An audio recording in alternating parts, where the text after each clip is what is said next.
penjagaan kepada manusia, yaitu mencegah terhadap dosa. Dalam Kejadian 6 ayat 3 ada petunjuk bahwa Roh Kudus melakukan pencegahan terhadap dosa. Namun terbatas karena manusia menolak untuk mengindahkan Roh Kudus itu. Jadi sesuai konteks, akhirnya Tuhan menghukum manusia dengan air bah. Ya, bagi pemeluk pandangan pretribulasi rapture itu dapat terlihat suatu paralel antara PL dan PB. Ya, jadi sebelum terjadinya penghukuman, Tuhan sudah siapkan bahtera dan orang-orang yang memilih untuk percaya kepada Nuh hanya 8 orang. Mereka diselamatkan, mereka sudah ada di dalam bahtera.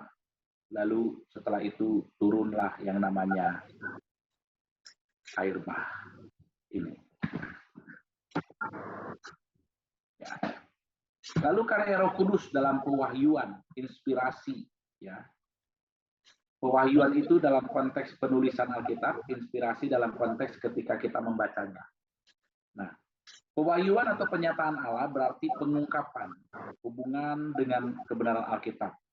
Ya, penyataan Allah menyatakan kepada manusia sesuatu yang tadinya tersembunyi. Ya, itu artinya dinyatakan, disingkapkan. Pewahyuan itu berhubungan dengan materi atau bahan yang digunakan untuk dipakai, untuk dinyatakan. Sedangkan inspirasi ini adalah pengawasan Allah terhadap penulis-penulis manusia, sehingga melalui kepribadian masing-masing, mereka menyusun dan juga menulis surat, menulis kitab tanpa salah, Theopneustos ini, dengan hembusan yang keluar dari Allah. Sehingga Musa tidak menuliskannya dengan kesalahan. Dan yang kita bilang, Alkitab tanpa salah itu adalah memang yang dituliskan yang pertama kali. Yang kita pakai, yang sekarang ditemukan memang adalah salinan-salinan. Dan memang salinan itu otentik dengan yang dituliskan dari awal. Walaupun ada beberapa salinan-salinan juga yang memang memiliki sedikit perbedaan-perbedaan. Penyataan, nubuatan nabi-nabi dalam perjanjian lama. Ya, berita yang disampaikan oleh nabi bukanlah berasal dari mereka sendiri, tetapi para nabi ini alat yang dipakai oleh Allah. Melalui mereka Allah berbicara kepada manusia.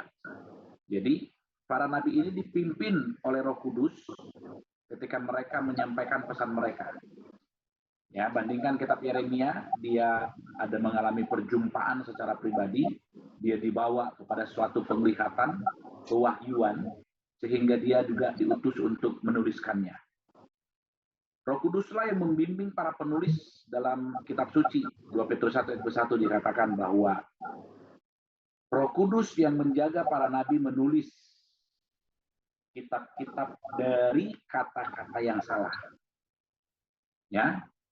Lalu 2 Samuel 23 ayat 2, Daud dikuasai oleh Roh Kudus. Dalam Kisah Para Rasul serta Matius mention bahwa Roh Kudus memampukan para nabi melalui visi yang diperolehnya untuk menyampaikan nubuatan dan perintah yang dia terima dari Tuhan melalui Roh Kudus. Ya, dalam Mika 3:8, Roh Kudus memampukan para nabi ini untuk berkata-kata kepada bangsanya. Ya, jadi pengalaman-pengalaman yang dialami oleh para nabi ini itu bukan mereka alami secara pribadi saja, tapi mereka melakukannya dengan ada pengalaman-pengalaman daripada inspirasi dan pewahyuan dari Roh Kudus. Cara penyataan diberikan melalui berbagai cara. ya, melalui kata-kata yang diucapkan, ya. Roh Kudus juga berbicara kepada Abraham melalui satu perjumpaan.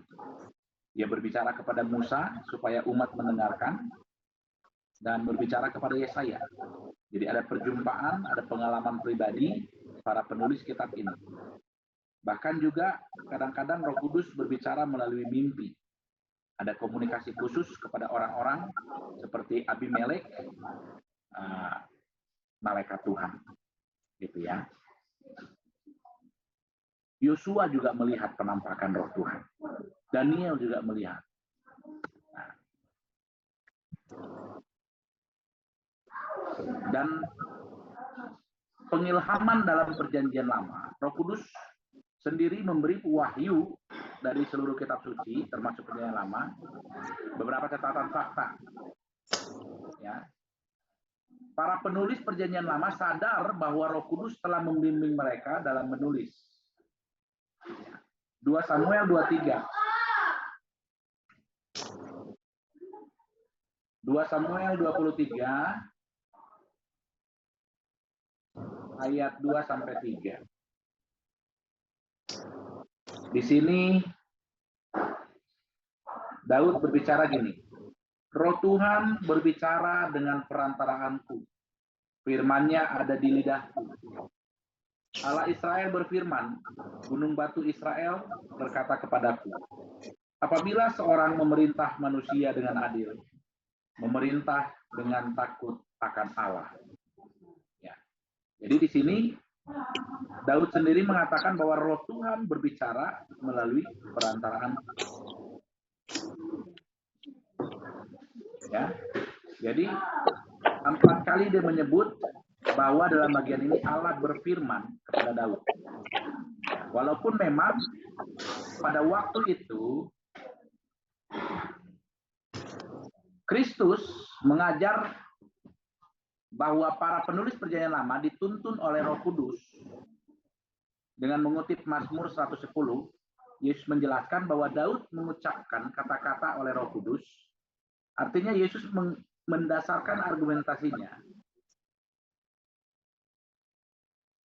dengan kata-kata Daud, bahwa Daud itu mendapat ilham dari Roh Kudus. Nah, dalam Perjanjian Baru, di samping paragraf yang menjadi dasar pengilhaman kitab 2 Timotius 3:16, juga terdapat bagian-bagian lain yang menunjukkan bahwa Alkitab kita, Perjanjian Baru juga adalah ilham dari Roh Kudus.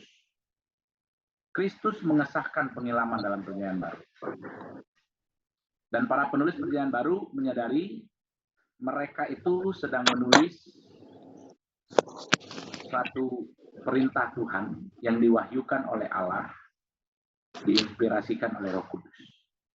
Jadi para penulis PB itu mereka saling mengakui tulisan mereka sebagai yang diilhamkan. Contohnya 1 Timotius 5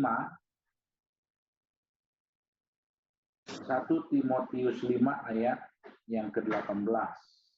Ya. Dikatakan gini, bukankah kitab suci berkata, janganlah engkau memberangus mulut lembu yang sedang mengirik. Dan lagi, seorang pekerja patut mendapat upahnya. Ya. Nah, ini sudah ada ditulis dalam Matius, dalam Lukas, dan juga dalam Ulangan.